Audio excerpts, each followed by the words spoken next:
Hindi nila nakikita yung nakikita nyo. Kung ang pinag-uusapan nyo na ay madaling kumita ng 1 milyon, yung magulang nyo una, sabihin nila, ilang taon yan? Akong nagtrabaho, tapos sasabihin mo lang sa akin, ikaw kabata-bata mo, napakadaling kumita. You get what I mean? Not that they're bad people, but because they're not seeing what they're seeing. How prepared and how ready are you now?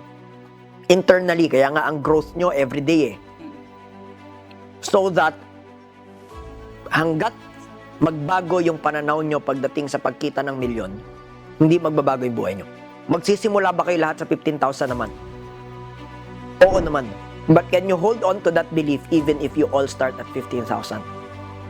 Kasi ang tingin natin sa buhay lagi straight line eh. No. Ang buhay, ganyan yan no? Kakala mo walang nangyayari. Are we clear? But the moment na pumutok yan, the moment na mag-succeed ka, aangat yan parang eroplano. Pataas. Hindi pa straight line. Are you guys getting this?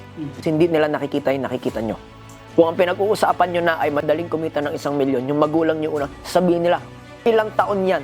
Akong nagtrabaho, tapos sasabihin mo lang sa akin, ikaw kabata-bata mo, napakadaling kumita. You get what I mean?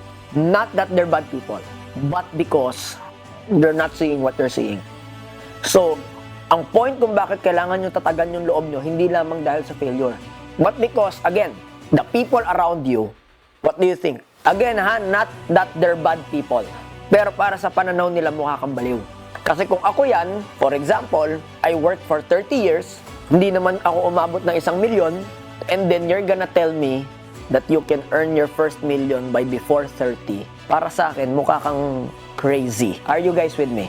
Pero ang tanong, kaya nyo bang panghawakan yun? Because that's literally going against the odds. Are you guys with me? Now, will it be easy? Yes, if you're exposed all the time.